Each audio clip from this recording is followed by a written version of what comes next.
a todos. Quero cumprimentá-los por estarmos presentes aqui e agradecer por estarmos presentes nesse evento. Aqui nós estamos retomando o Convida. O Convida, ele é um evento de palestras que foi organizado ainda no iniciozinho da pandemia, enquanto as atividades estavam suspensas.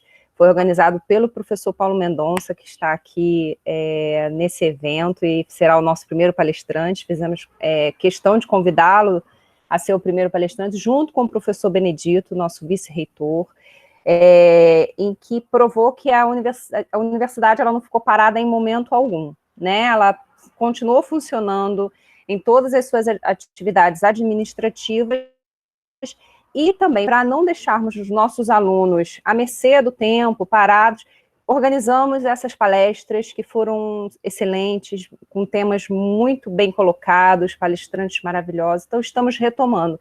Dessa vez com a nova modelagem. Não vai ser feito apenas pela graduação, mas nós vamos ter a graduação presente, representada por mim e pelo professor Emerson, que é o coordenador do curso de Direito, né?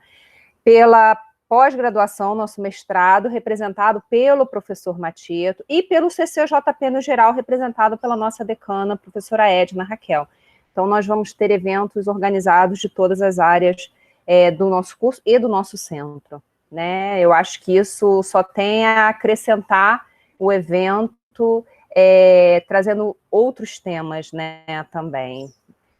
Nós estamos aqui presentes hoje com o nosso querido o professor Paulo Mendonça, que foi diretor da nossa escola, é professor titular, né, doutor em Direito, um professor muito querido, todos aqui sabem, tá? Temos também o professor Eduardo de Oliveira Gouveia, que eu já faço o meu agradecimento pelo convite, doutor em Direito, professor da Universidade Mackenzie e Veiga de Almeida.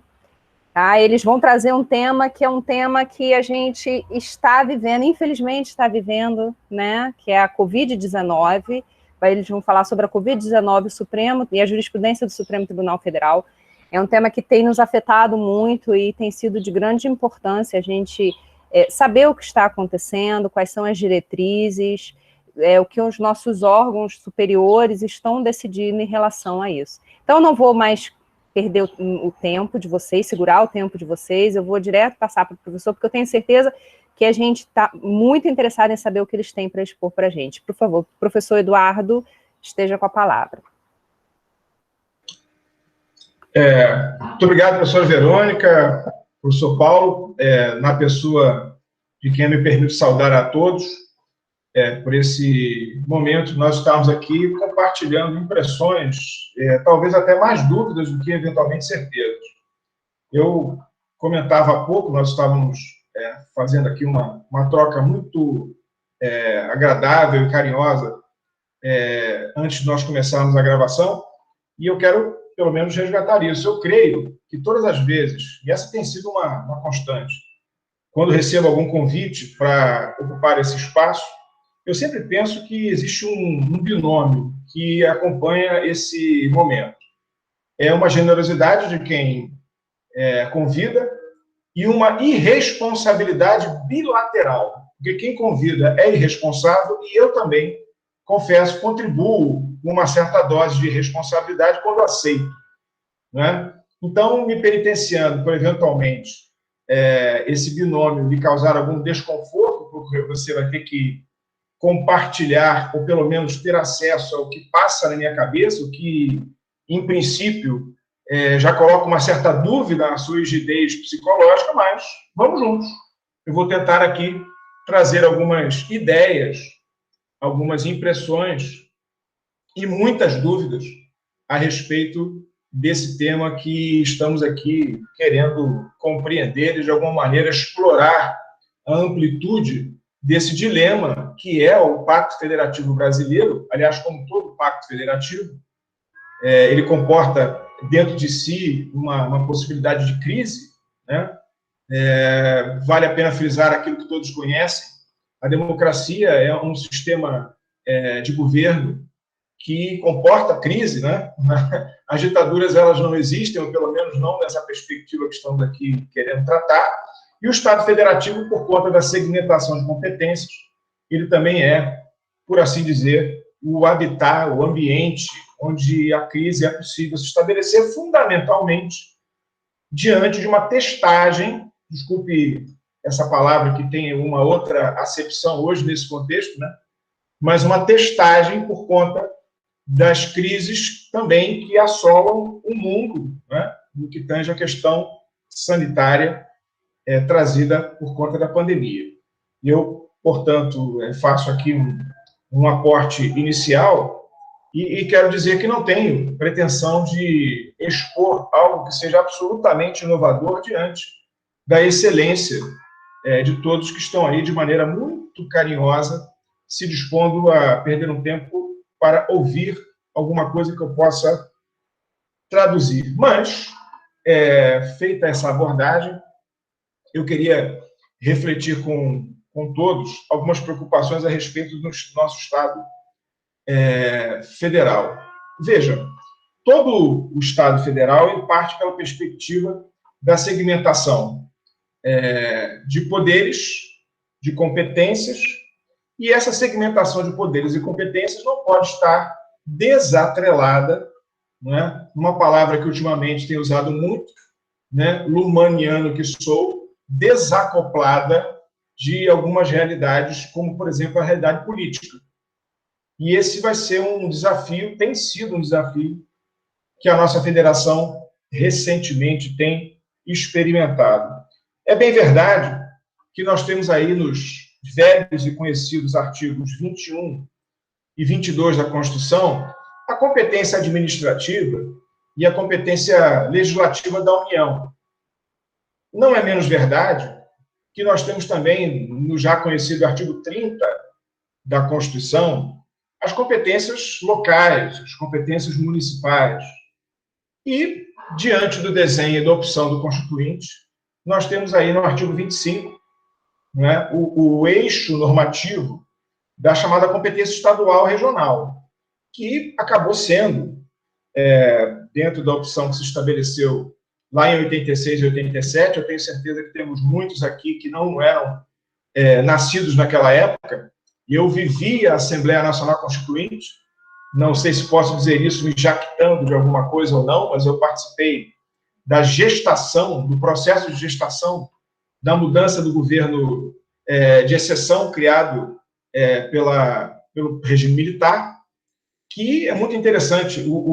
A ditadura militar, eu não quero polemizar se é ditadura ou se é golpe de Estado, mas a ditadura militar, ela se desidratou moralmente. Muito interessante. Eu assumo o que estou dizendo por conta e risco. E nós tivemos uma mudança do regime de exceção para o regime democrático sem um tiro, sem nenhum tipo de ato de violência. Os militares se descredenciaram perante a população e aí se estabeleceu a Assembleia Nacional Constituinte, que acabou trazendo esse desenho de federação que nós estamos aqui conversando. Nesse ambiente, né, que eu me permito rapidamente resgatar esse contexto, nós temos aí as competências da União, artigos 21 e 22, temos as competências do município, artigo 30, e temos aí a competência remanescente do artigo 25 da Constituição, ainda que algumas competências típicas estejam lá descritas. O fato é que a realidade regional ficou com aquilo que não se pudesse, e eventualmente com alguma insegurança, alguma oscilação de entendimento, que seria a competência estadual com uma competência residual. Bom, mas esse não é exatamente o olho do furacão, na minha avaliação que faço do texto. Porque o artigo 23, quando ele trata de uma competência comum, e o artigo 24, quando ele trata de uma competência suplementar, aí talvez nós estejamos diante daquilo que pode gerar o que nós chamamos de conflitos federativos.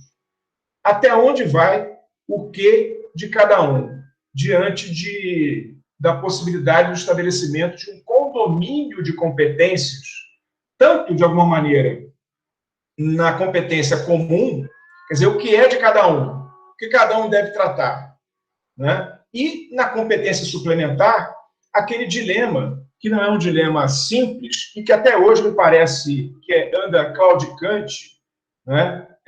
Que é a questão do que é uma norma geral, já que todas as normas são gerais. Eu me lembro do professor Diogo de Figueiredo Moreira Neto tentando trazer um conteúdo de delimitação de que as normas gerais seriam aquelas que materializavam princípios constitucionais. Mas nesse ambiente, não sei se esse paciente e carinhoso auditório que me prestigia com a sua atenção concorda, mas nesse ambiente de princípios gerais, de normas abertas e de cláusulas que comportam uma indefinição como característica do direito da pós-modernidade, ora, essa perspectiva de que a norma geral ela verbaliza um princípio constitucional e as outras normas não seriam gerais porque não verbalizam, ainda que todas abstratas, ela perde um pouco de segurança, para não dizer muito, porque todas as normas, sejam elas gerais ou não, em alguma medida, e a dificuldade é saber qual é a medida que pode ser estabelecida como divisor de águas entre uma norma geral e uma norma suplementar específica. Nesse contexto, não sei se me faço entender razoavelmente, nós estamos vivendo nesse agudo momento da questão da emergência sanitária e sempre vivenciamos a questão do nó górdio, né? Do vértice, né? da questão visceral dos conflitos federativos. Exatamente eles residem, sem querer invalidar os outros que podem acontecer nesses contextos mais específicos, mas nas normas suplementares, na competência suplementar da Constituição e na competência comum, é natural que eles avultem com maior magnitude, e esse é o ponto, inclusive, no momento de crise que estamos vivenciando. Bom, é bem verdade que o Constituinte, me parece, ele se preocupou com o artigo 23 e previu a necessidade de uma delimitação desse condomínio legiferante, desse condomínio de competências da União, do Estado e do município, tratando a questão pelo vértice, pelo caminho de uma lei complementar que, segundo ele, né, talvez abraçando de maneira muito franca e aberta uma perspectiva positivista, que a norma complementar iria ser, diria eu, com todo respeito, como se fossem as organizações Tabajara. Os nossos problemas, todos eles estariam subsumidos diante de uma norma complementar que viesse tratar dessa questão, delimitando os eixos de conflito, onde o que seria da União, o que seria do Estado, o que seria do município. É bem verdade, se nós olharmos na trajetória histórica que nos reserva, essa lei complementar ficou... bom, primeiro há que se fazer um esclarecimento, e eu me penitencio se essa informação não está vívida na minha memória. Mas quando a Constituição, fruto do Poder Constituinte, tratou, ela dizia lei complementar. A roda da história girou, e, salvo engano, uma emenda constitucional, eu arriscaria de número 56, mas me penitencio, se a informação não estiver exatamente cartesianamente correta, a emenda constitucional 56, ela tratou a questão de maneira mais correta, dizendo, olha, leis complementares, porque parece que em algum momento o Poder Constituinte derivado, ele entendeu de que não era possível uma lei complementar para resolver com varinha de condão, eventualmente, todos os conflitos federativos que pudessem advir dessa competência comum criada pela Constituição. E aí a emenda constitucional estabeleceu, me parece, dando aí uma oxigenação benfazeja, correta, perfeita, que várias leis complementares seriam editadas. Bom, é bem verdade, até onde pude pesquisar, nós temos 2 leis complementares editadas calcadas nesse permissivo do artigo 23. E no que nos interessa, pelo menos nessa apresentação rápida que faço, para alívio, tenho certeza, daqueles que pacientemente me ouvem, a Lei Complementar 141, ela tentou, de alguma maneira, estabelecer um corte bem na linha da Lei 8.080 de 90, com o desenho do SUS, no que tange a questão de saúde pública, de atendimento à população no que tange aos procedimentos médicos e também no desenho que se pudesse estabelecer da questão sanitária, e esse contexto acabou vindo tratado no artigo, na Lei 141, Lei Complementar 141. Bom, é bem verdade, e me permito fazer essa abordagem, quando a Lei Complementar, e não poderia ser diferente, né? Quando a Lei Complementar tratou desse ponto, nós estávamos, digamos assim, naquilo que eu talvez eventualmente tenha aprendido na minha primeira faculdade. Notem, senhores e senhoritas, né? Eu, com 18 anos, eu queria ser físico nuclear e fiz um ano de faculdade de física, né? Então, lá, eu aprendi que existem as condições normais de temperatura e pressão, resgatando aqueles conceitos do segundo grau, é verdade. Veja, a Constituinte e a Constituição, e a Lei Complementar depois, elas têm um desenho, eventualmente, que não podia considerar o elastério, a amplitude e a gravidade do contexto da crise institucional causada por uma pandemia, do jeito como ela se estabeleceu. De sorte que, na minha avaliação, essa questão ela se manifesta carente de uma definição clara que pudesse tratar com clareza, com eventual segurança, desculpe o pleonasmo, da competência dos entes subnacionais diante da questão da pandemia, exatamente porque a Lei Complementar 141 não tem, e vamos ser francos, não poderia ser um instrumento que pudesse tratar dessa questão que se estabeleceu, onde não haveria qualquer previsibilidade. Aliás, e eu quero submeter essa impressão que tenho a todos que, heroicamente, até agora, continuam acompanhando essas minhas palavras, na minha maneira de ver, se nós formos olhar de maneira macro,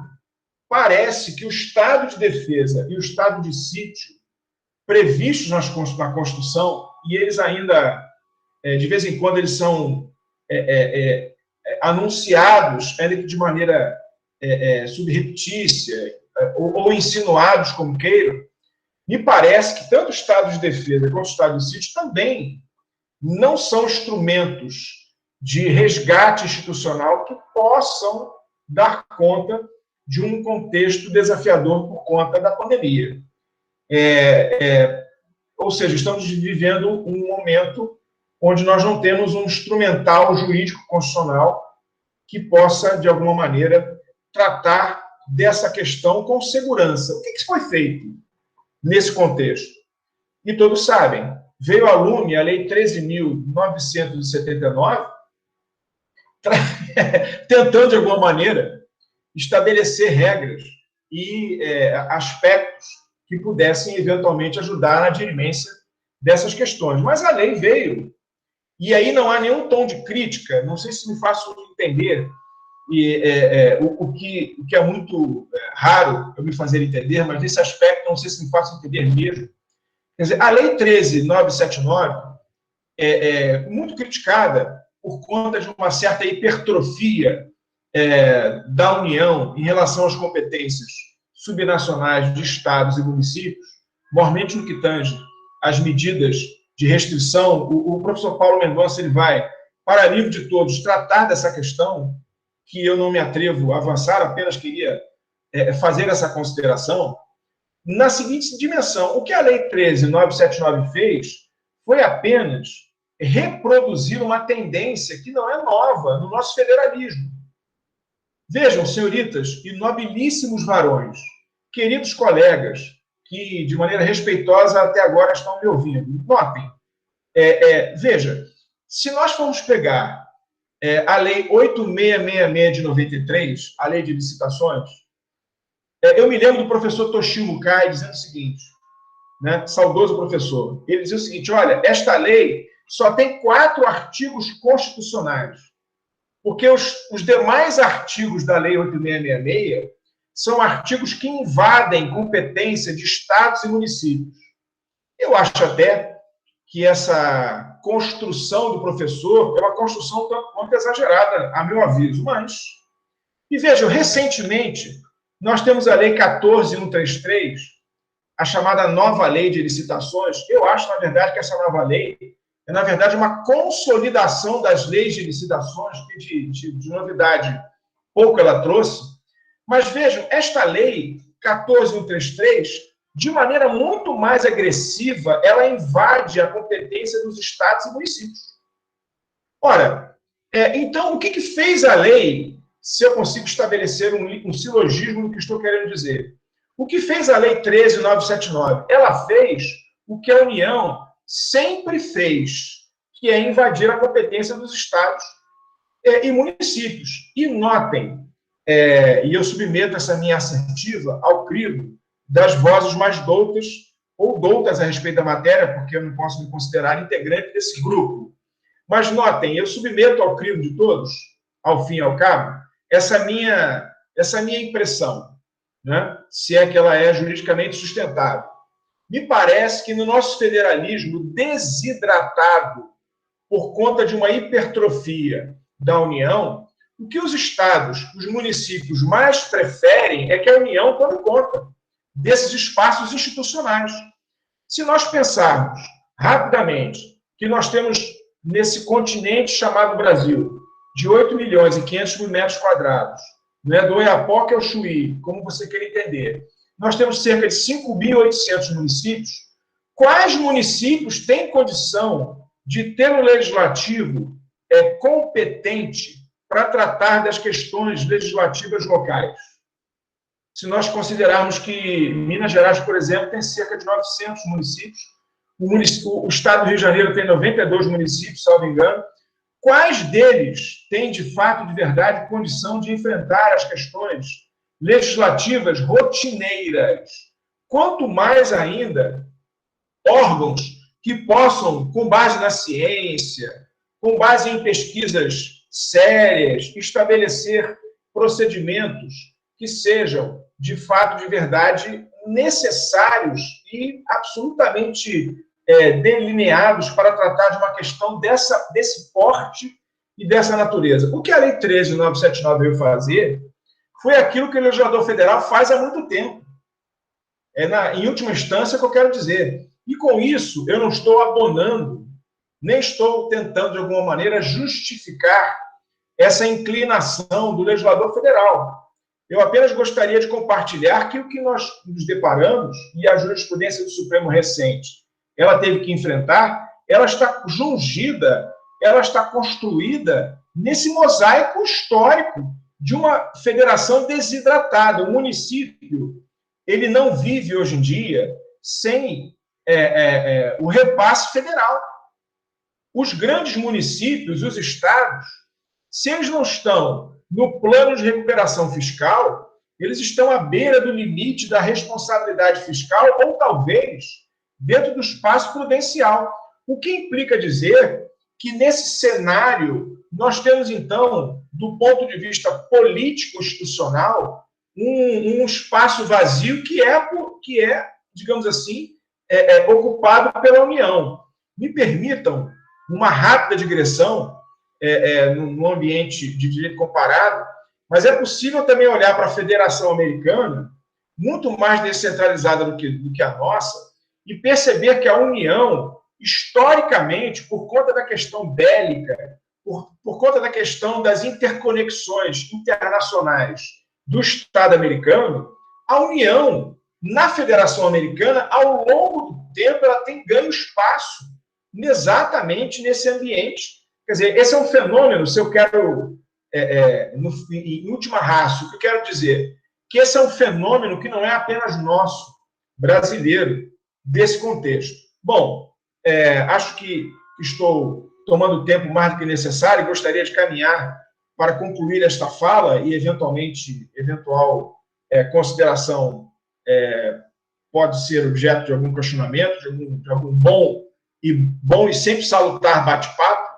Mas eu queria dizer o seguinte: o Supremo Tribunal Federal, diante desse contexto, ele começou a entender que a Lei 13.979, nesse nosso federalismo de cooperação, onde os entes federativos devem estabelecer, no âmbito das suas competências, mormente, na competência comum e também, por que não, na competência suplementar, um âmbito institucional de diálogo para poder tratar as questões, o Supremo afirmou que, no que tange às questões locais, e com uma certa dificuldade de delineamento, que é isso, é natural, e é preciso olhar aquilo que o Supremo decidiu na DPF 672, na ADI 6343, na ADI 6341, e, de fato, existe, é claro, uma zona onde a questão vai ser resolvida caso a caso, dependendo da disputa do espaço federativo, e o Supremo vai resolvendo as questões conforme essas demandas vão surgindo, se e quando o federalismo de cooperação não funciona. E a grande dificuldade, não sei se me faço entender, dentro desse contexto, é que o federalismo de cooperação, digamos, arquetipicamente desenhado na sua arquitetura constitucional, para que fosse um espaço de cooperação, ele não pode, como diria o Pierre Bourdieu, né, ele não pode esquecer a dinâmica do combate da linguagem política. Então, qual é a grande dificuldade? Né? Qual é a grande dor de parto que o federalismo brasileiro, nesse quadrante da história, ele está tendo que se defrontar? É que nós temos um poder federal que deveria ser coordenador, dentro do desenho do federalismo de cooperação, que tem uma postura diametralmente oposta, pelo menos no primeiro momento. Parece que agora o tempo é o senhor da razão, desculpe a frase feita, mas, na minha perspectiva, acho que o governo central, a União, está tentando mitigar um pouco essa inclinação numa outra direção. Né?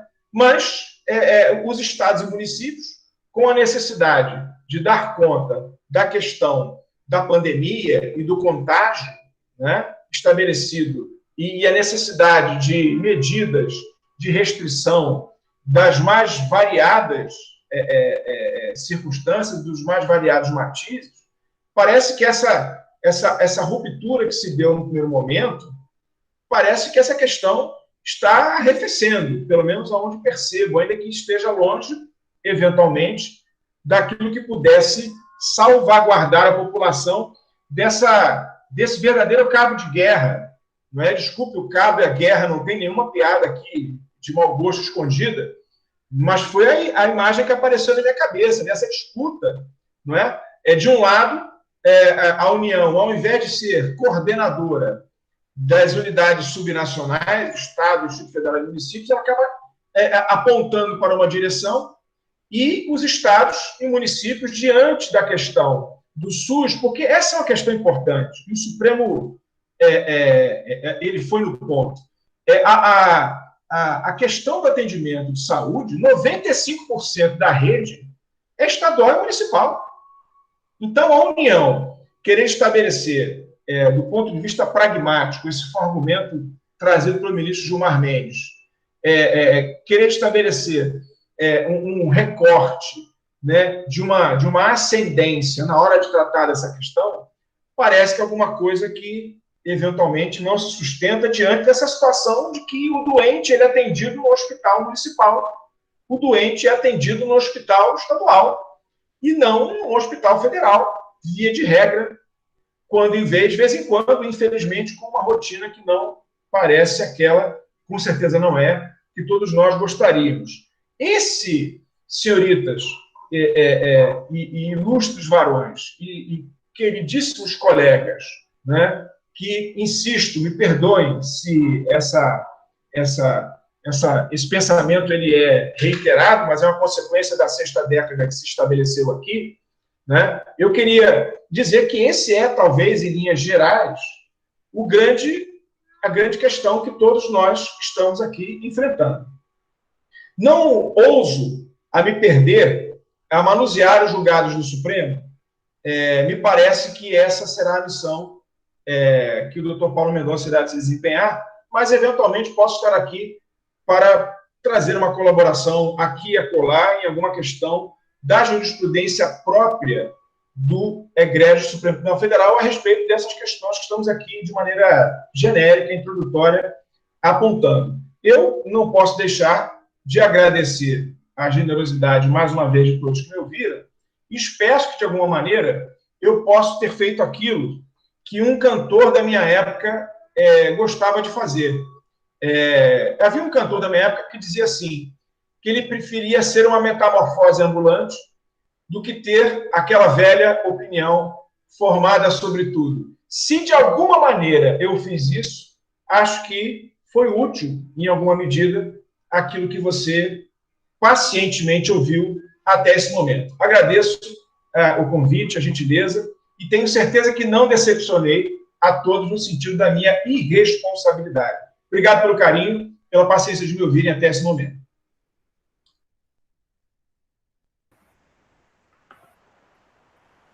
Quero agradecer ao professor Eduardo, muito brilhante apresentação, palestrou muito bem. Antes de passar a palavra ao professor Paulo, eu gostaria de corrigir um erro. Eu queria registrar a presença da professora Cláudia Gurgel, uma amiga querida, que está sempre presente em todos os eventos, está sempre apoiando.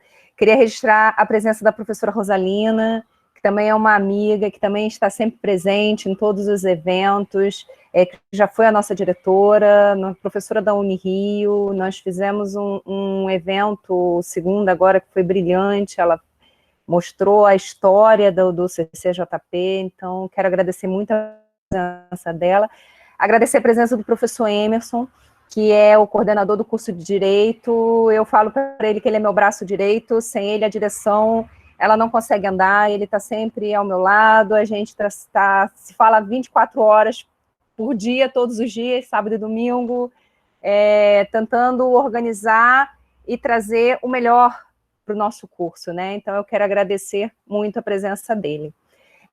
Queria falar para aqueles que estão fazendo pergunta já no chat, que todas as perguntas serão respondidas ao final, tá? Então, quem quiser, deixe sua pergunta registrada no chat, que a gente depois passa aos palestrantes, ok? Sem mais delongas, eu vou passar a palavra ao professor Paulo Mendonça. O professor Paulo Mendonça é um professor queridíssimo, ele foi o diretor, né, o meu antecessor. Então, assim, eu tive o prazer e o privilégio de trabalhar com ele, aprendi muito, é uma pessoa muito querida, e eu estou muito feliz por ele ter aceito esse convite e estar aqui nesse momento de reabertura do Convida. Então, professor, sem demorar muito, passaria a palavra para o senhor. Muito obrigada. Obrigado, professora Verônica.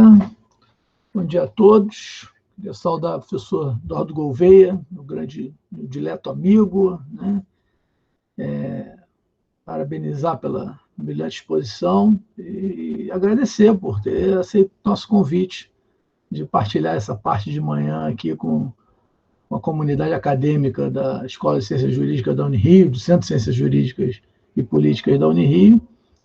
E o meu objetivo aqui, né, é discutir um pouco com vocês algumas reflexões que eu tenho feito, né, acerca dessa questão toda da pandemia da Covid-19, com base no estudo, na pesquisa que eu venho realizando aqui na universidade sobre a judicialização de políticas públicas e a atuação do Supremo Tribunal Federal. E aqui até queria consignar meus agradecimentos à minha bolsista de iniciação científica, a Laura Mello, está presente na sessão, porque ela está fazendo um extenso levantamento a respeito da jurisprudência do Supremo acerca de questões de saúde. E no último ano, nós fizemos aí uma guinada no nosso projeto de pesquisa, antecipando até que essa matéria seria muito judicializada, como está sendo, de forma a tratar das decisões do Supremo no que tange à pandemia da Covid-19. Então, eu vou me utilizar muito do material aqui que a Laura coligiu, então eu queria agradecer de público a ela e pela colaboração que tem dado na pesquisa, né, em relação e espero que quando a gente tiver esse trabalho mais amadurecido, a gente possa publicar alguns resultados, algumas impressões, né, extraídas a partir das pesquisas que vêm sendo realizadas. Porque, de alguma forma, a gente está trabalhando aqui com uma jurisprudência viva do STF. Né? Todo dia tem uma decisão do Supremo referente a essa matéria. Até difícil, me preparando para fazer essa exposição, para ter essa conversa aqui nessa manhã, eu tive até dificuldade, porque tem decisões que saíram na semana passada, ontem. Então, eu posso estar até desatualizado em algumas questões. Né? E a minha preocupação aqui, né, conversando com o professor Eduardo Gouveia, a gente mais ou menos fez uma repartição das exposições, né, dos enfoques. Eu pedi a ele que tratasse da questão federativa, né, que é um tema muito rico nesse contexto, até porque o cabo de guerra foi muito marcante, e, infelizmente, tem gerado efeitos nefastos para a saúde dos brasileiros nesse momento, né? Esse conflito interfederativo está matando gente, infelizmente. Né? Então, eu pedi ao professor Gouveia que tratasse da parte federativa. E eu quero tratar de um outro tema, que desde que começou essa pandemia me inquieta muito. Ano passado eu tive a oportunidade de comentar um pouco no contexto do próprio Convida a respeito disso, né? Só que hoje eu vou focar a minha reflexão para a atuação do STF, que é a questão da liberdade. Né? Eu fiquei muito impressionado com a apropriação que o conceito de liberdade sofreu por parte de pessoas que, historicamente, não têm menor compromisso com isso. Né? Isso me chamou muita atenção desde o início da pandemia, né? No sentido de que houve uma manipulação discursiva muito reprovável do conceito de liberdade para estabelecer um combate a medidas sanitárias, a medidas voltadas a conter a difusão do vírus, do coronavírus. Né? Então, me chamou muito a atenção isso no primeiro momento, ainda em 2020, né, quando começou esse drama que nós estamos vivendo aí, esse drama interminável, que eu espero que termine em breve. Né? Foi muito sintomático, porque de uma hora para outra eu comecei a ver pessoas que a gente conhece o histórico na política, na vida pública brasileira, que nunca tiveram o menor compromisso com direitos fundamentais, com liberdades públicas. Pelo contrário, sempre foram defensoras de medidas autoritárias, até mesmo de tortura. Né? Eu estou falando porque eu vi defender, ninguém me contou. Né? E de uma hora para outra se arvoraram aí em defensores de liberdade do cidadão, do direito de ir e vir, né? das escolhas livres de cada um, verdadeiros liberais, no sentido norte-americano do termo, de liberal, né? Verdadeiros liberais mesmo. Né? Isso me chamou muito a atenção. Né? E aí eu resolvi reler alguns autores importantes, mas que eu já tinha lido, né, há muito tempo. Os textos não eram novos, mas aquilo sempre me chamava atenção. E aí eu fui reler o Ronald Dworkin. Ano passado, aproveitei que eu estava confinado aqui, né, em casa, olhando para a minha biblioteca, eu resolvi pegar os textos do Dworkin sobre liberdade para ler, até porque esses textos, estou fazendo uma breve contextualização, porque eu quero discutir STF com vocês, né? Boa parte desses textos do Dworkin, eles foram produzidos, né, na década de 1970. E num contexto, na sociedade norte-americana, em que estava se discutindo muito essa questão das liberdades. Né? Havia tido recentemente a decisão da Suprema Corte sobre a questão do aborto, né? O caso Roe vs. Wade. Já eram os ecos dos anos 60, com o movimento dos direitos civis, né? Capitaneado pelo movimento negro americano, o movimento de defesa do consumidor, surgido na década de 60 também com com o Ralph Nader. Então, havia um contexto, toda aquela questão das manifestações contra a guerra do Vietnã, um movimento, uma espécie de movimento de desobediência civil contra a convocação para a guerra, né? Teve aquele julgamento também emblemático do Muhammad Ali pela Suprema Corte, que consagrou o princípio da objeção de consciência. Então, era um momento em que estava se discutindo muito esse conflito entre o privado e o público, o coletivo, o individual. Isso é muito da cultura americana, né? Essa coisa do individualismo, né? Da liberdade da pessoa, né? Contraposta ao interesse da coletividade. E aí o Dworkin ele fez várias reflexões sobre isso. E aí a principal, não vou me alongar nisso porque não é o tema, a principal dele é a seguinte, a conclusão dele tem um livro muito importante chamado Taking Rights Seriously, seria Direitos Levados a Sério, até está traduzido para o português, que é uma espécie de coletânea de artigos, né? Os capítulos são como coletânea de artigos dele próprio, e num desses trabalhos, né, ele discute o conceito de liberdade. E aí ele vai dizer o seguinte, não existe direito de liberdade. Existe a liberdade e a função do direito é limitá-la. O direito existe para limitar. Então, o princípio é de que nós somos livres. Não existe um direito, eu não tenho direito à liberdade. Eu tenho a liberdade. Aí vem o direito, como instrumento de controle social, e me diz, olha, meu caro, você tem liberdade, mas num estado de sociedade você não pode fazer o que você quer. Então, eu, direito, digo, a tua liberdade vai até onde começa a do outro. A tua liberdade vai até onde a lei permite que você vá. Então, essa é a ideia de liberdade. Então, acho que uma primeira questão que tem que ficar clara, né, é justamente essa, né? Não existe um direito ilimitado de ser livre. Talvez todos gostássemos disso, né? Mas essa reflexão remonta lá ao pensamento político do início da modernidade. Thomas Hobbes, né, numa visão tida como autoritária, que eu não leio dessa forma, também não vou entrar no mérito da defesa do Hobbes aqui, né?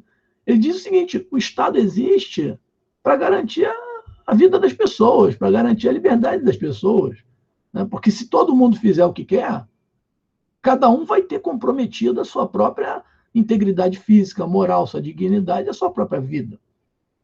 Então, o direito ele é um instrumento para limitar liberdades. Por mais que seja antipático falar isso, né? Para nós, num foro aqui de juristas, de pessoas da área jurídica, a nossa função é tolher a liberdade dos outros mesmo, né? Nosso papel institucional, como direito, como juristas, é zelar para que o excesso de liberdade de um não cause dano para outros. E por que eu quero chegar nesse ponto? Porque a partir desse evento da Covid e dessa apropriação indébita do conceito de liberdade por parte de pessoas que não têm formação liberal, o Supremo Tribunal Federal passou a ser instado com frequência a se pronunciar sobre esse tema.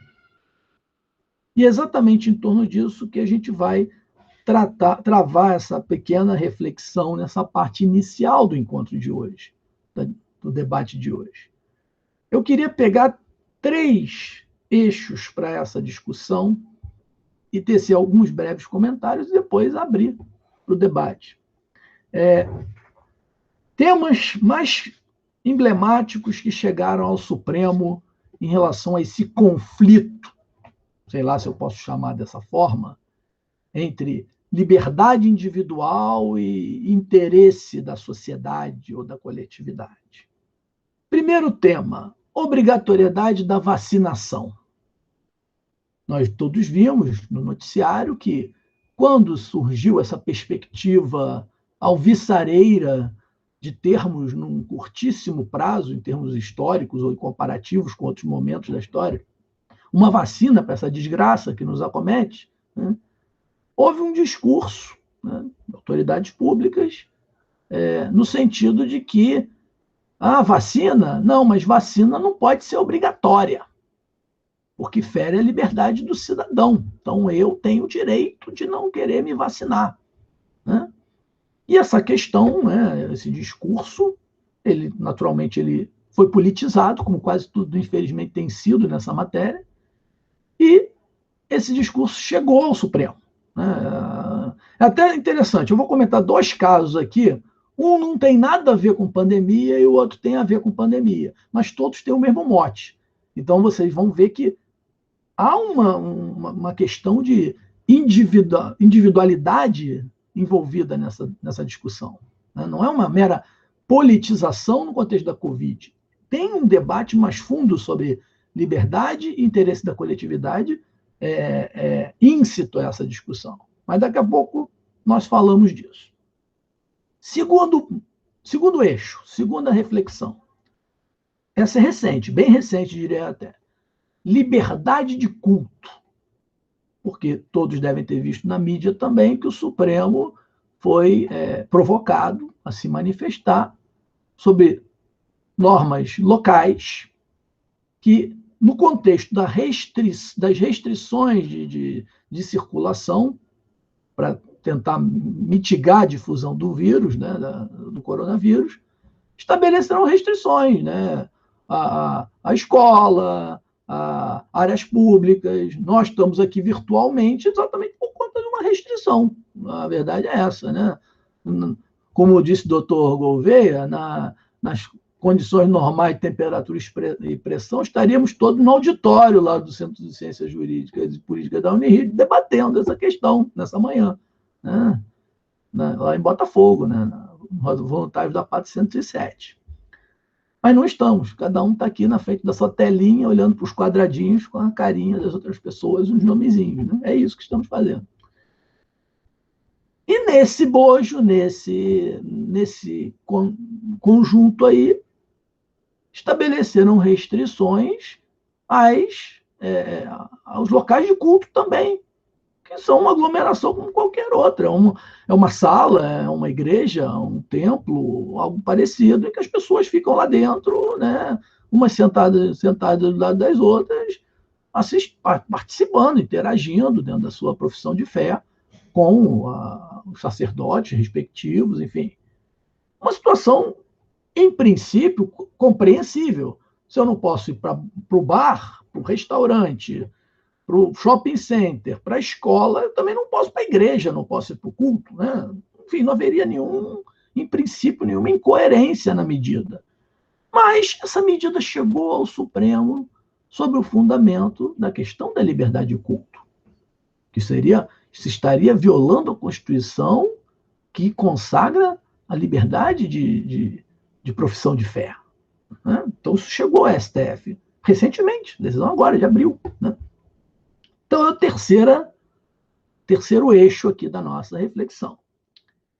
E, o segundo. O terceiro diz respeito a outra questão. Essa questão aqui até resvalou mais num debate mais de ordem técnica, de processo legislativo, de processo constitucional, mas que, de alguma forma, o Supremo às vezes faz isso, né? O doutor Eduardo Gouveia, que pesquisou aí a questão, à luz do Niklas Luhmann, a lógica decisória da STF, na sua tese de doutorado, ele sabe muito bem disso. O Supremo, às vezes, ele tem um tema para discutir, mas ele quer decidir outro. Aquela outra questão ele considera relevante. Então, às vezes, ele usa um caso para estabelecer um critério interpretativo para outra situação, que não é exatamente aquela, mas que, para ele, como instituição, interessa decidir. Então, esse terceiro caso aqui envolve o uso obrigatório de máscaras também, em locais fechados, em áreas públicas, né? Por que eu digo que esse terceiro caso ele não é bem um caso em que se discutiu a questão da liberdade individual? É porque, na realidade, o que aconteceu foi que houve uma alteração na Lei 13.979, a qual o doutor Eduardo Gouveia se referiu, que é a chamada Lei da Covid, né, que instituíra o uso obrigatório de máscaras.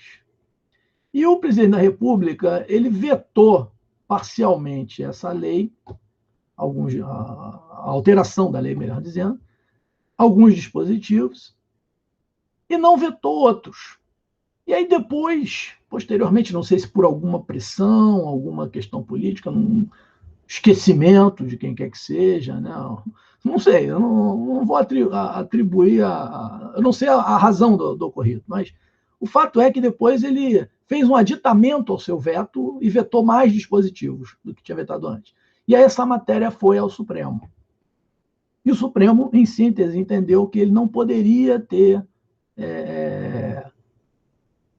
feito esse acréscimo, né? Esse aditamento ao seu veto inicial. E, na fundamentação, ele vai entrar em questões, aí que isso tem pertinência com a minha observação anterior, ele vai entrar em questões que envolvem exatamente essa questão da liberdade.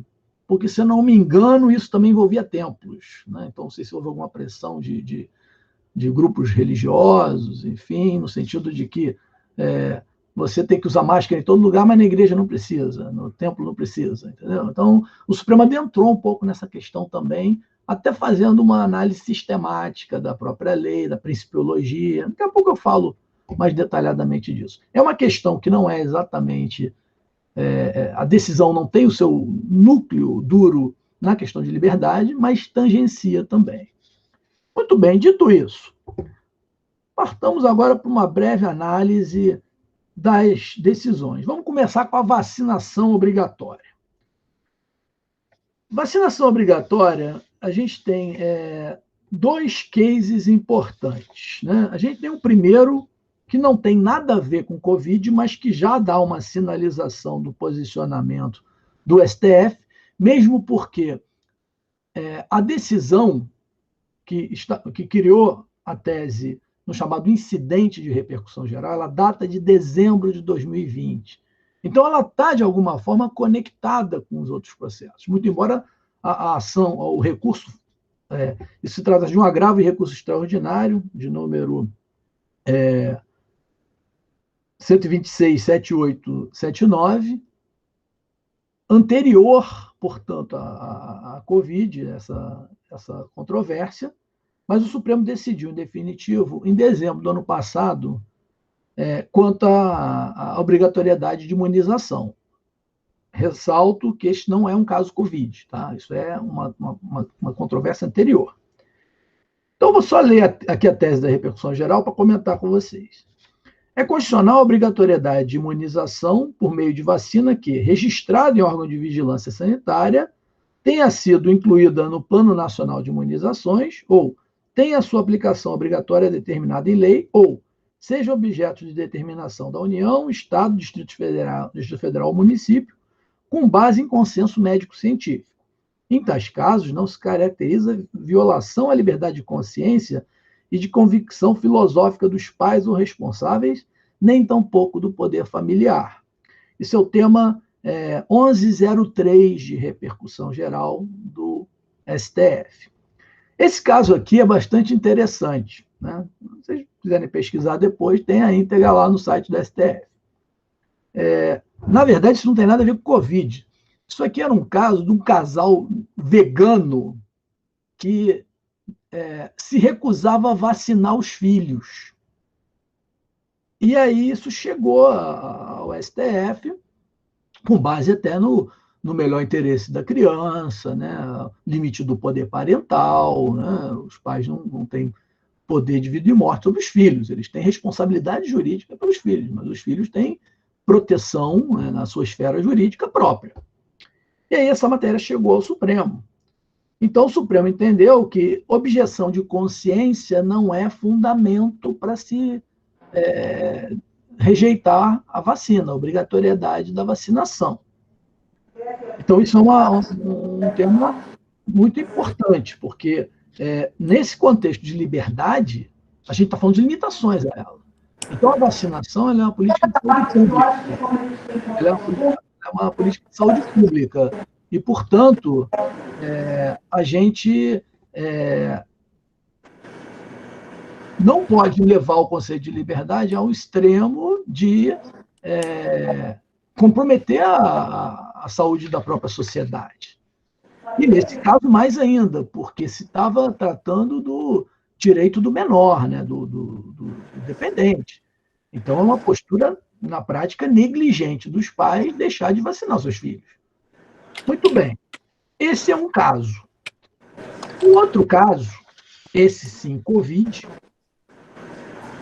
é oriundo das ações diretas de inconstitucionalidade 6586, 6587, ajuizada a 6586 pelo PDT, o Partido Democrático Trabalhista. E essa, sim, já envolvia a questão da vacinação contra a Covid. Que, nesse caso, o conflito se instaurou em torno de uma questão que me parece meio prosaica, mas, enfim, foi levada ao STF, ele teve que decidir, que é a diferença entre vacinação compulsória e vacinação obrigatória. Porque, em determinado momento, houve o que eu vou reiterar e denominar de uma manipulação discursiva, no sentido de que a vacinação obrigatória seria uma violação à integridade física das pessoas, de que iam te espetar obrigatoriamente, iam pegar e injetar vacina em você obrigatoriamente, né? E exatamente para evitar esse tipo de interpretação, este partido político foi ao STF a fim de que ele fizesse uma interpretação da já mencionada Lei 13.979 de 2020, da Lei da Covid. E o Supremo, nesse caso, ele vai tomar uma decisão na mesma linha da tese que eu li para vocês aqui, né? De que a vacina tem que ter base científica, né? De que existe uma informação em relação à segurança, seja aprovada por órgão regulatório. Então, a questão da vacinação, ela é um instrumento de saúde pública. E, em síntese, o que o Supremo está entendendo é o seguinte, que, na realidade, a vacinação ela não envolve só o direito de quem está sendo vacinado, ela envolve a saúde da coletividade, porque no momento em que você, por objeção de consciência, se recusa a ser vacinado, você é um potencial transmissor do vírus.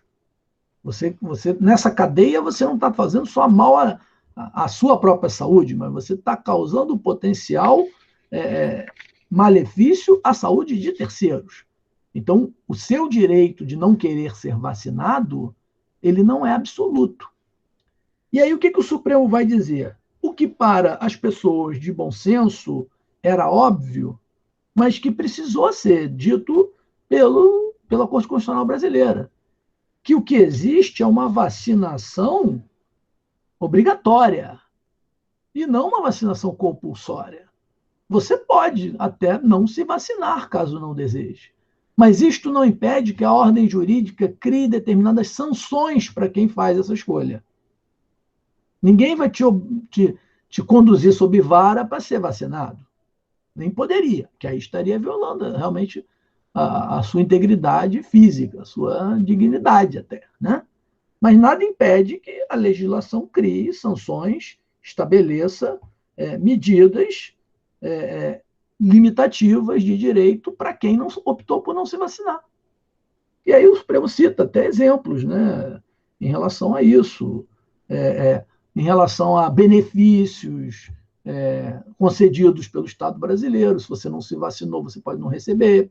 É possível, não tem nenhuma certas, eventualmente, exigências, desde que razoáveis, para determinadas atividades, acesso a determinados locais. Você pode estabelecer um certificado de vacinação para a pessoa poder frequentar determinado tipo de local. Pode. Né? Isso está sendo feito, inclusive, em outros países. Né? Já tem agora até estão trabalhando na ideia de um passaporte Covid na Europa. Né? Você tem lá um documento, um aplicativo no celular que mostra que você foi vacinado. Então, você pode frequentar certos tipos de lugares e outros lugares você não frequenta. Então, eu não vou te obrigar a se vacinar, mas você vai sofrer constrições caso opte por não ser vacinado. Então, em relação à vacina, a gente vê que nesse caso, como se trata de uma medida sanitária, o STF entendeu que é possível criar restrições para aqueles que se recusem a ser vacinados. Porque a vacina é uma providência de saúde pública. Ela é uma providência necessária para reduzir a letalidade do vírus. Então, se as pessoas puderem pura e simplesmente dizer eu não quero ser vacinado e ponto, né? Isso é um estímulo na prática a que as pessoas não se vacinem, seja por convicção, seja por comodidade. Porque, até fazendo um parênteses, né, nós temos doenças, nós temos a cultura vacinal no Brasil que remonta ao início do século passado, né? O movimento sanitarista no Brasil, nós tivemos até revolta da vacina aqui no Rio de Janeiro nas primeiras décadas do século XX. Né? Parece que nós estamos voltando no tempo, a máquina do tempo, né? Se questionando algo que sempre foi óbvio aqui. E nós temos e a política vacinal no Brasil ela é nitidamente eficaz, reconhecida no mundo inteiro. Nós temos diversas doenças erradicadas já no Brasil, né? E, de alguma forma, nós importamos recentemente um discurso liberal no sentido próprio do termo, a partir de uma manipulação, né? Porque há um movimento antivacinal em determinados grupos nos países do primeiro mundo, né? Que é um movimento ideológico, de convicções religiosas, de grupos sociais, de comunidades que entendem que vacina causaria males e violaria a individualidade, etc. Nós importamos isso de uma forma torta, exatamente para disseminar o coronavírus, para tornar o coronavírus essa tragédia que está sendo no nosso país, né? Isso não apenas em relação à questão da vacina, estou citando esse exemplo, porque é o caso que está sendo comentado, mas em relação a outras questões também ligadas à liberdade. Muito bem. Segundo caso é o da liberdade de culto. O da liberdade de culto eu acho até que ele é mais simples de entender, né? Tanto que a decisão de mérito do STF sobre essa matéria foi acachapante, né? Foi um 9-2 retumbante, né? Na votação do Supremo, no sentido de que, e reforçando um pouco o que o doutor Eduardo Gouveia falou, na realidade, nesse caso aqui, não se discutia nem conflito federativo, estava se discutindo a liberdade mesmo de se reunir para praticar atos religiosos, né? E o que o STF entendeu, isso foi no julgamento da DPF 811, essa DPF ela foi ajuizada pelo Partido Social Democrático, porque anteriormente houve uma outra, foram ajuizadas outras arguições de descumprimento de preceito fundamental por uma entidade, uma associação de juristas evangélicos, né? Entendeu-se que essa entidade não teria legitimação ativa para propor. Aí o que aconteceu? Esse pessoal se uniu e depois o partido encampou a questão e propôs, né, a DPF. Então o Supremo entendeu que, nesse caso, não houve violação do direito à liberdade religiosa, até porque ninguém estava impedido de professar sua fé remotamente, como a gente está fazendo aqui. Você pode se reunir com os fiéis e várias religiões transmitiram, durante o momento mais restrito da pandemia, os seus cultos pela internet, as pessoas acessaram, né? Não houve nenhum problema em relação a isso. O que a medida fez foi o que o ato impugnado, era um decreto, acho que nesse caso do município de São Paulo, se não me engano, o que o decreto fez foi criar uma restrição no momento em que a rede hospitalar de São Paulo estava prestes a entrar em colapso. E restringiu não só a igreja, restringiu todas as outras atividades. Comércio, shopping center, bar, restaurante, locais em que as pessoas se reúnem, que as pessoas se aglomeram, né? Não foi nada contra a liberdade de culto. Então, aqui, esse, mais uma vez, é um caso, né, em que há o que eu estou chamando de uma manipulação discursiva, uma apropriação indébita do discurso de liberdade. Então, não há um conflito entre liberdade e interesse coletivo. Na realidade, o que existe é uma medida sanitária respaldada por estudiosos, por especialistas, que, durante determinado período de tempo, restringe a circulação das pessoas. É somente isso. Né? E a interpretação do Supremo, por isso eu trouxe casos diferentes, eu trouxe situações diferentes à lume. A interpretação do Supremo tem que ser exatamente nesse sentido. Né? A liberdade, direito de ir e vir, de se reunir, que estão previstas na Constituição, ela tem que ser balanceada também com a questão sanitária. O direito à saúde também está na mesma Constituição, está previsto em dispositivo constitucional também. Então a gente tem que fazer uma ponderação desses valores. Né? E o Supremo está dizendo o seguinte, que nesse caso não havia qualquer impeditivo do exercício da liberdade de culto. O que se estava buscando era impedir que as pessoas se reunissem presencialmente em locais de forma a potencializar a contaminação, a difusão do vírus. Né? E o último caso que eu vou comentar é o da máscara. Eu já antecipei um pouco a questão processual, de processo legislativo, então não vou voltar a ela. E o que estava se discutindo nesse caso da máscara aqui era basicamente a questão da obrigatoriedade da utilização da máscara, né? da obrigatoriedade de se utilizar a máscara como mecanismo de prevenção da contaminação. E aí a gente vai ver o seguinte, que na mesma linha o Supremo está entendendo que essa obrigatoriedade de utilização da máscara pelas pessoas, ela é uma medida apontada por especialistas, ela é uma medida sanitária e que, portanto, não há nela qualquer violação a direitos individuais também. Né? Então, o que eles estabeleceram é que isso tem que estar previsto em lei, tem que haver uma legislação, no caso, a 13979 contém essa previsão, e, obviamente, que dentro do que é razoável, né, dentro de uma exigência tecnicamente razoável, mas que não haveria também, nessa hipótese, qualquer violação a direito. E até interessante, se vocês tiverem acesso à íntegra desse acórdão, o Supremo ele vai um pouco além do objeto da própria DPF, né, DPF 714, porque ele analisa o contexto da Covid, traz dados sobre a expansão do coronavírus, né? Então ele faz uma análise meio contextual numa controvérsia que basicamente gravitava em torno de processo legislativo, para entender que, na realidade,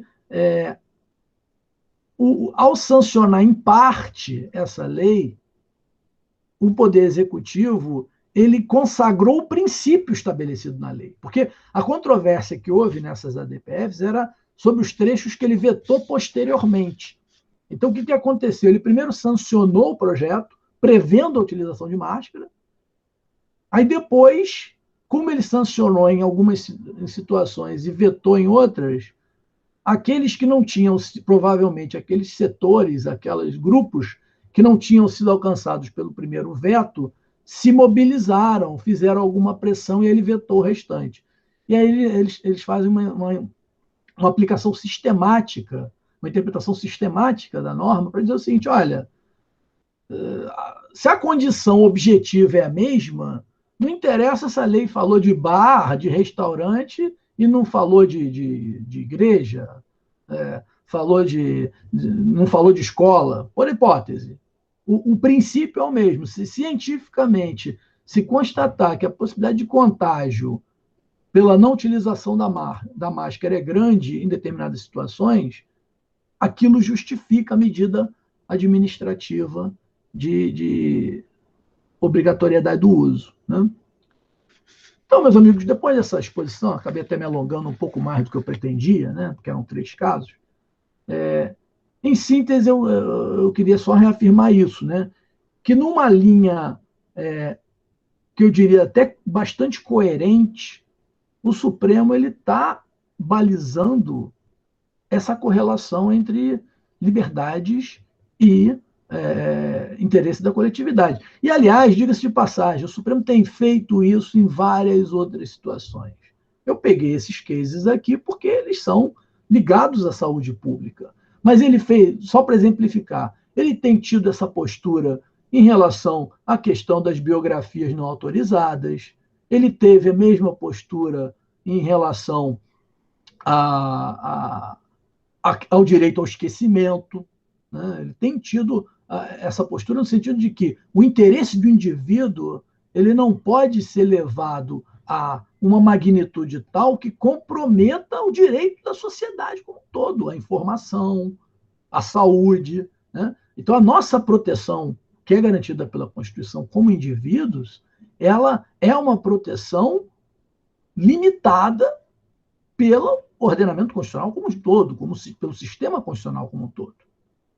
Da mesma forma que eu disse a vocês no início, no meu introito, o conceito de liberdade ele não é um direito, ele é limitado pelo direito, o interesse de quem é livre vai estar balizado pela liberdade dos outros também, pelo interesse das outras pessoas também. Isso não tem nada de novo, isso está dentro do pensamento liberal clássico. Isso está dentro da Declaração dos Direitos do Homem e do Cidadão, de 1789, da Revolução Francesa. Então, não estou falando nada ultra, hiper arrojado em termos de limitação de liberdade do indivíduo, não. Isso aí está dentro do pensamento do Rousseau, está dentro do pensamento dos revolucionários franceses, dos founding fathers norte-americanos, né? Isso não é arrojo nenhum, não. Mas é importante a gente tentar, uma vez que nós estamos aqui dentro de uma escola de direito, né, de um debate acadêmico na área jurídica, botar os pingos nos is, dar nome aos bois, dar a César o que é de César, né? Então, a gente tem que deixar bem claro isso, né? Liberdade não é um passaporte para se fazer o que se quer juridicamente falando. Liberdade se dá dentro do Estado de Direito, dentro dos limites da ordem jurídica em vigor. Muito obrigado a todos. Obrigado, professora Verônica. Lhe retorno a palavra e estou aberto aí para os debates, para as críticas e perguntas.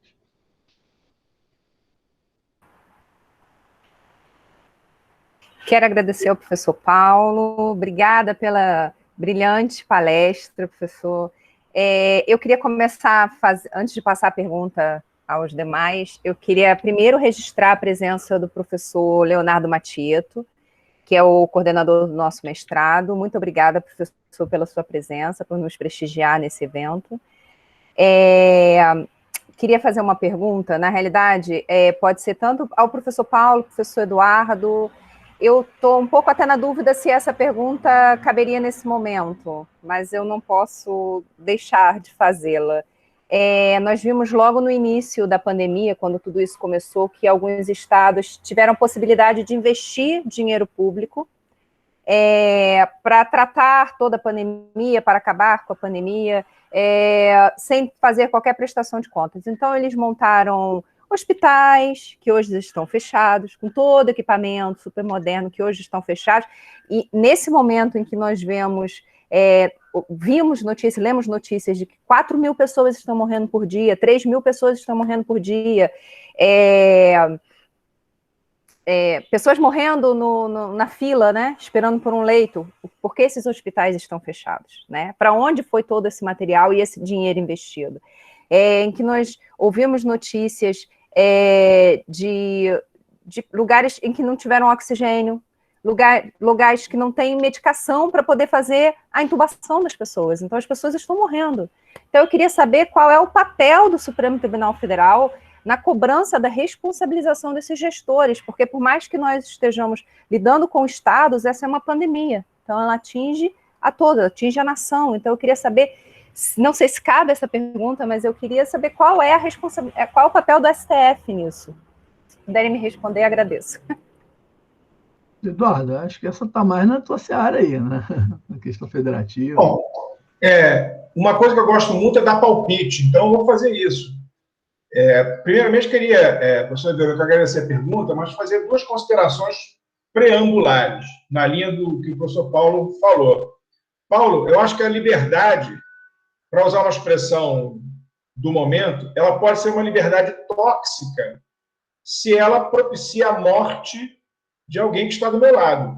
Ser livre, né, na linha do que você estava expondo aí, trazendo o ensinamento do Dworkin, mas permitir que você viabilize um contexto de morte é uma liberdade tóxica. Essa é uma liberdade que não é democrática, que não é jurídica, até mesmo diante do conceito de um direito ético, de um direito moral que o Dworkin gosta de fazer com o direito, a integridade do direito.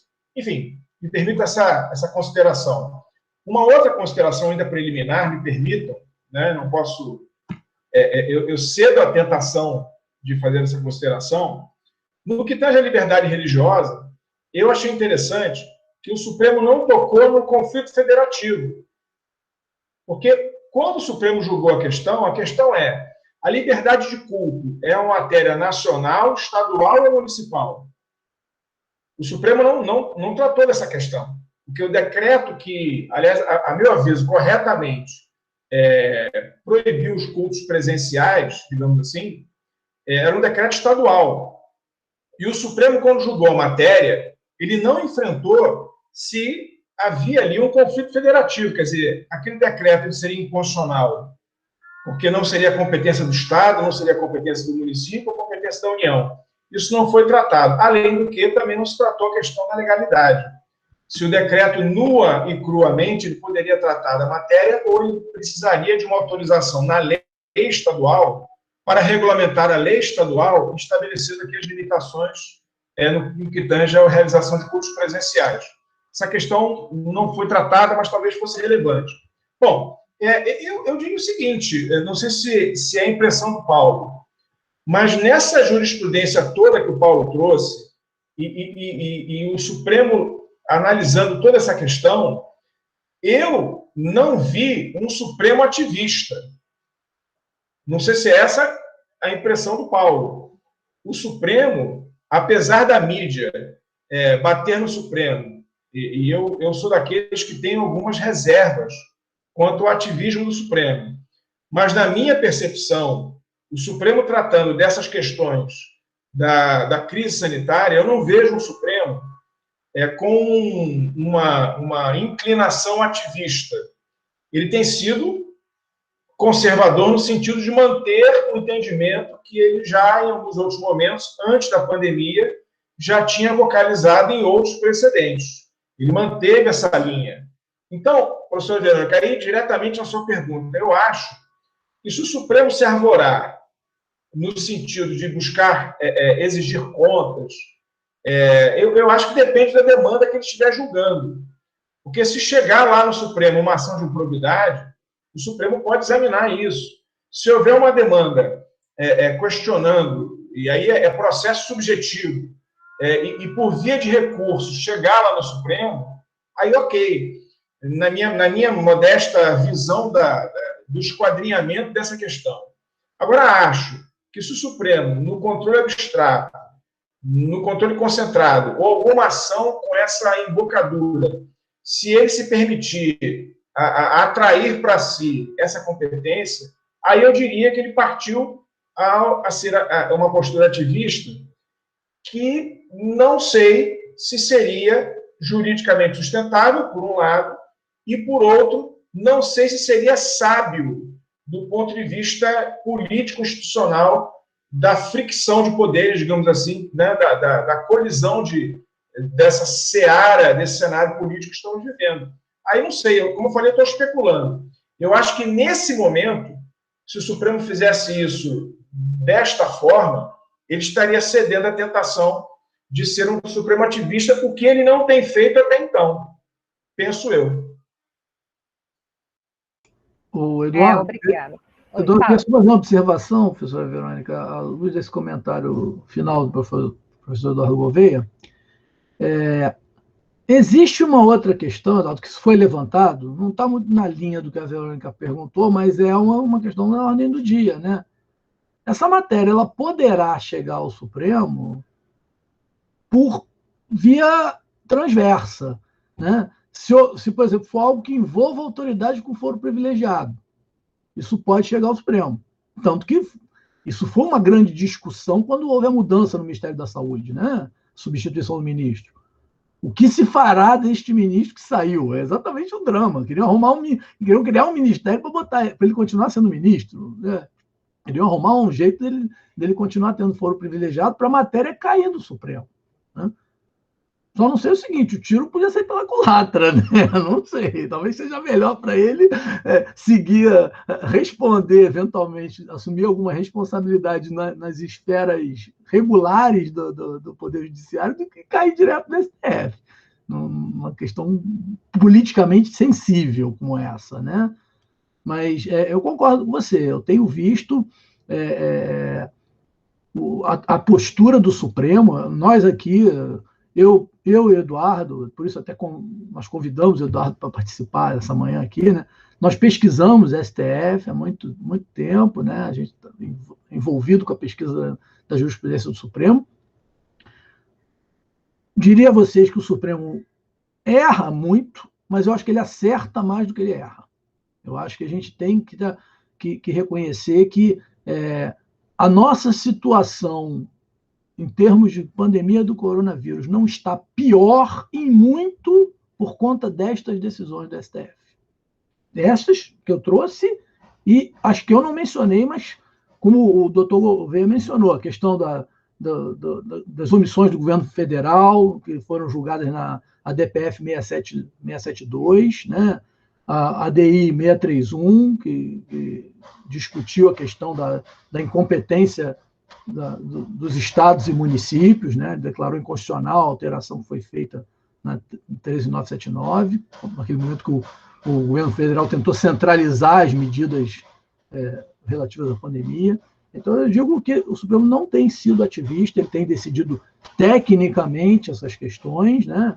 Acho que erra em outras coisas, que não cabe discutir nessa manhã, nesse fórum aqui, né? A gente pode até discutir outras questões sobre as quais o Supremo é meio claudicante, mas que não dizem respeito ao debate de hoje. Eu acho que, em relação a esse debate, né, a atuação do STF tem sido importantíssima para o nosso país. E acho o seguinte também, queria fazer uma última observação. Acho que é uma afirmação das instituições, isso é muito relevante. Nós temos que pensar nisso, né? Porque as pessoas passam, mas as instituições ficam. Então, no momento em que há uma desvalorização das instituições de Estado, é muito grave a gente adentrar num discurso maniqueísta de que o Supremo decidiu isso porque era fulano, porque era Beltrano. Não. O Supremo Tribunal Federal, certo ou errado, ele é uma instituição republicana. Como o Congresso Nacional como a Presidência da República o é também. Então, é muito importante. Porque isso é um contexto, para nós da área do direito, né, fundamental. Nós temos que ter essa consciência. Hoje, no Jornal o Globo, tem um artigo do Lênin Streck com outros autores, não sei se alguém teve a oportunidade de ler, eu li antes de começar aqui, né, em que ele, de alguma forma, está fazendo um discurso institucional, né, a respeito do Supremo, para os juristas. É o seguinte, olha, você não vê um médico falar mal de remédio, um filósofo dizer que Platão e Aristóteles eram dois falastrões. Então, nós, do direito, não podemos criticar o Supremo no momento que ele aplica o direito. Deixa o político fazer isso, reclamar e tal, mas nós, juristas, não. Né? Eu posso até discordar. Se eu tivesse um assento naquelas 11 cadeiras lá, talvez eu votasse diferente. Mas eu não estou lá, pelo menos ainda, então eu, de certa forma, não me sinto autorizado a desautorizar aquelas pessoas que estão lá dentro do regime constitucional em vigor, dentro das normas estabelecidas no nosso ordenamento jurídico, para decidir as coisas. Então, nós temos que ter... E olha, essa é uma preocupação que eu tenho, séria, porque isso não é um problema brasileiro, isso é um problema dos nossos tempos. O que aconteceu nos Estados Unidos recentemente foi muito sério, porque o Congresso americano, a Suprema Corte, são instituições quase sagradas para os norte-americanos. E aquela invasão do Congresso americano, aquela insurgência contra a decisão da Suprema Corte sobre a rigidez das eleições nos Estados Unidos, isso é uma coisa muito séria para eles, historicamente, politicamente. Né? Nunca se... É herético, historicamente, nos Estados Unidos, questionar o Congresso americano e a Suprema Corte. Né? E se praticou isso, se ensaiou fazer isso lá agora. Né? Então, eram só essas observações que eu tinha a complementar. Desculpe, me estendi muito. Professor, obrigada. Essa sua fala no final, ela foi de extrema importância. Realmente, o que a gente tem visto hoje é um ataque direto ao Supremo, às decisões do Supremo, tentando diminuir o seu valor, a sua importância, como se eles não tivessem competência para estar ali, ou autoridade. Realmente, nós, como juristas, apesar de não concordarmos com absolutamente tudo, nós temos que defender, sim, porque é a maior representatividade que nós temos da lei no nosso país, né? Muito obrigada, professor. Eu, antes de passar para a pergunta do aluno, eu queria saber se a professora Cláudia Gurgel, a professora Rosalina ou o professor Matieto tem alguma pergunta a fazer, alguma colocação? Acho que a professora Rosalina pediu a palavra. Eu levantei a mãozinha. Então, professora Rosalina, por favor. Professor Paulo, gostaria muito de lhe cumprimentar pela palestra maravilhosa, é o nosso grande especialista em direito, vamos assim dizer, não é direito sumular, mas é na jurisprudência atual do Supremo Tribunal Federal, um grande especialista em Supremo Tribunal Federal. Parabéns, professor Paulo e professora Verônica. E, nessa linha, eu queria sugerir que essa palestra do professor Paulo ficasse gravada, né, no nosso YouTube, até porque eu gostaria muito de apresentar aos meus alunos de Direito Constitucional 3, quando eu estiver explicando o Supremo Tribunal Federal. Eu gostaria muito que eles ouvissem o professor Paulo Mendonça nesses aspectos que ele abordou. Está muito, muito claro. Está de parabéns, professor. Maravilhosa a sua palestra. Contribui muito para o ensino do direito constitucional na nossa universidade. Obrigada. Eu que agradeço, professora Rosalina. Um elogio seu só me envaidece ao extremo. Né? E se a professora quiser que eu contribua também na disciplina e tal, pode me avisar. Será um prazer aí compartilhar um pouco dessa discussão com os seus alunos. Obrigada, professor. Obrigada, professora. Eu queria informar a todos que essa palestra de hoje, esse evento vai para a nossa página no YouTube. Aqueles que ainda não conhecem a nossa página, acessem o YouTube, é só escrever CCJP, inscrevam-se, porque todos os eventos que começaram a partir de segunda-feira, eles serão colocados, e aqueles que a gente ainda tem gravados anteriores, serão colocados e disponibilizados na página do CCJP no YouTube, tá? Queria saber se a Cláudia tem alguma pergunta, se algum professor tem mais alguma colocação, não? Então, eu vou ler a pergunta do aluno, o aluno Rafael Graneiro Rangel da Cunha. Ele botou aqui, a decisão recente do ministro Lewandowski sobre retirar algumas categorias como segurança e professores da prioridade da lista de vacinação do Rio de Janeiro não vai de encontro com a decisão do plenário do Supremo Tribunal Federal de reforçar a competência dos estados e municípios no combate à pandemia? Professor Paulo, professor Eduardo, quem se sentir à vontade para responder, por favor. Acho que o Eduardo também pega. Se quiserem, depois eu complemento, Eduardo. Eu não conheço a questão. Pelo que eu entendi, até onde eu tive acesso ao que estava sendo discutido ali, parece que o Lewandowski ele restabeleceu uma decisão de segundo grau a respeito disso. Não sei se eu estou corretamente informado. Mas, de fato, se ele assim o fez, eu concordo com a premissa trazida pelo aluno. Nesse aspecto, ele estaria em confronto com aquilo que foi decidido pelo Supremo Tribunal Federal, que essa competência é a competência dos entes subnacionais. Então, se eu tenho, digamos assim, uma lista de prioridades, ela pode ser uma lista de prioridades estadual e municipal. O que é prioridade no município do Rio de Janeiro poderia ser prioridade diferenciada em um outro município ou em outro estado. Né? Eu não sei qual é o fundamento, nem a questão levantada mas eu tendo a achar que, de fato, ele estaria em confronto com a jurisprudência do Supremo, que delega a competência para os estados e municípios tratarem dessa questão. Não sei como é que o Paulo pensa. Pelo que eu entendi, eu também não tive a oportunidade de ter acesso à decisão, até porque isso foi recente, foi agora. Eu estou dizendo, esse tema pode estar acontecendo alguma coisa agora que nós não sabemos, né? Nós estamos na dinâmica do processo, então as situações vão acontecendo diariamente, né? Eu só queria, desculpa, não sei se a Rosalina queria falar, eu li muito que superficialmente a decisão, mas, salvo engano, não há uma incompatibilidade com o Plano Nacional de Imunização.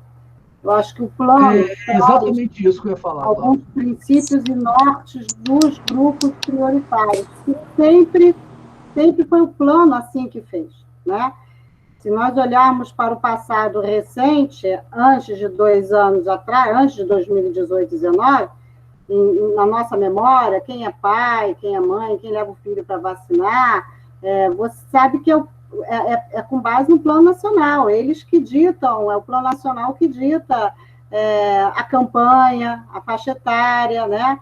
Quando essa que agora está sendo feita paralelamente da gripe, também, eu me lembro quando começou, porque a Universidade Unirio, lá dentro, era um campo para vacinação, era um ponto de vacinação, tinha prioridade, tinha professores com prioridade, com doenças cadastradas, em si. Então, eu acho que, salvo engano, eu não li muito atentamente, eu dei aquela leitura, né, transversal, mas eu acho que é pela compatibilidade do plano. Se for o caso, eu queria saber dos senhores, na hipótese, se for com base no plano, se realmente se queda ao plano a federação e a autonomia dos municípios e doentes. Então, essa é a minha provocação, se for, né? Vamos colocar na ideia, se for o caso, a fundamentação e se estiver no plano.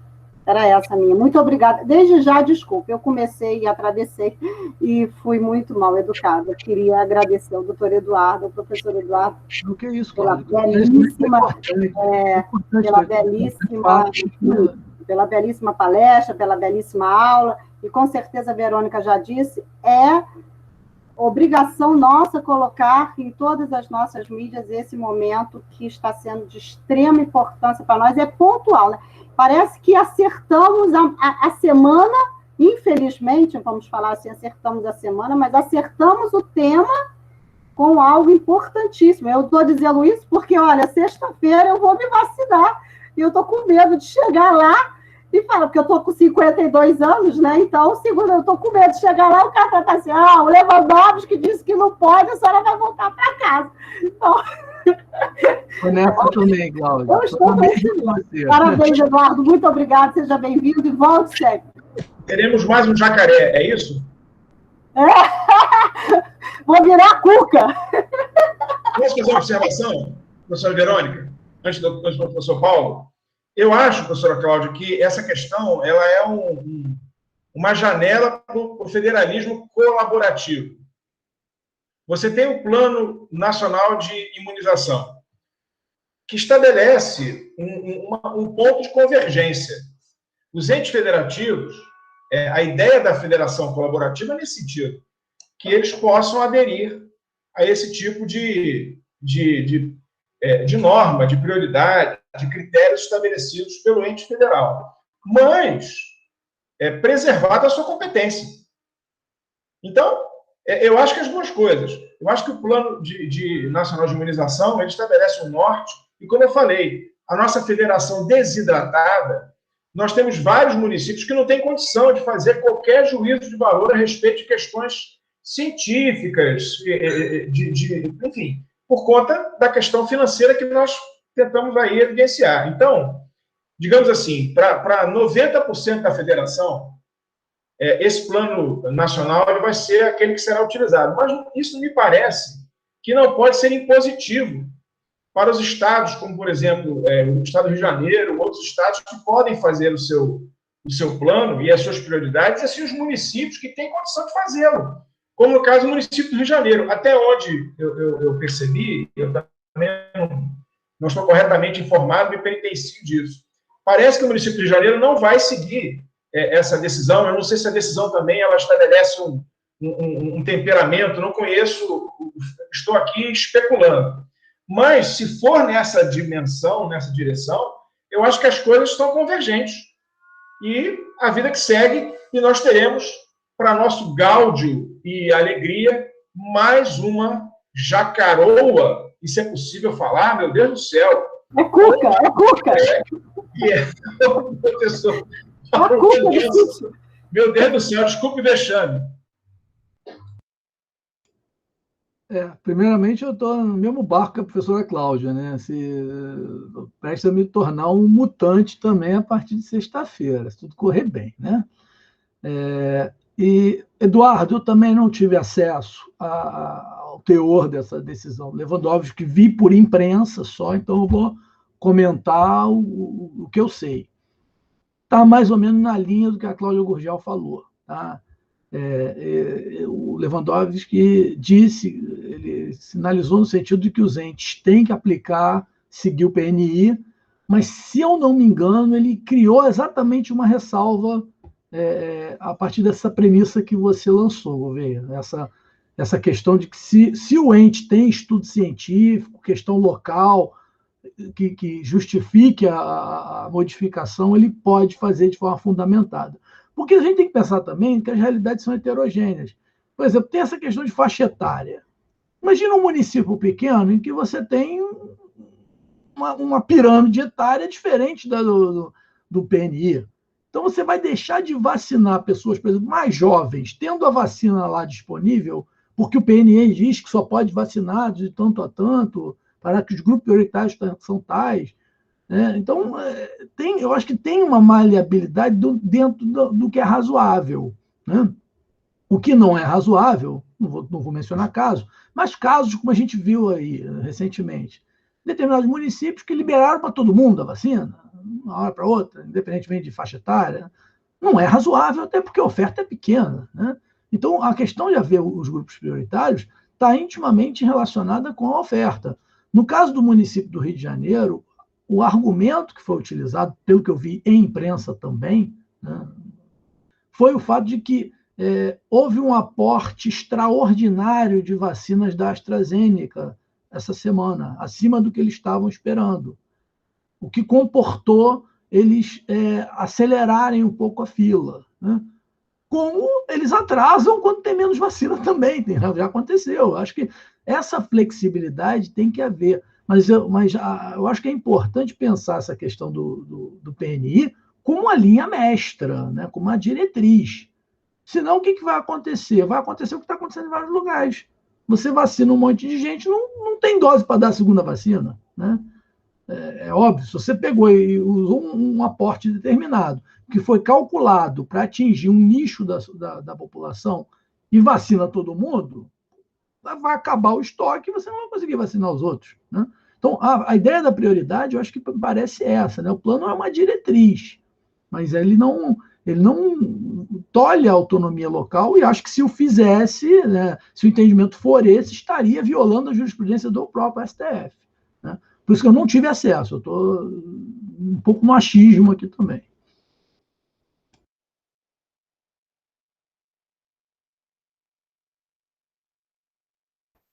Ok, queridos. Eu não vejo mais perguntas aqui, então acredito que a gente possa encerrar o nosso evento. Não sei se alguém quer fazer mais alguma colocação. Eu gostaria muito de agradecer a todos os presentes, agradecer ao professor Paulo, ao professor Eduardo Gouveia, que aceitaram o convite. A palestra foi sensacional.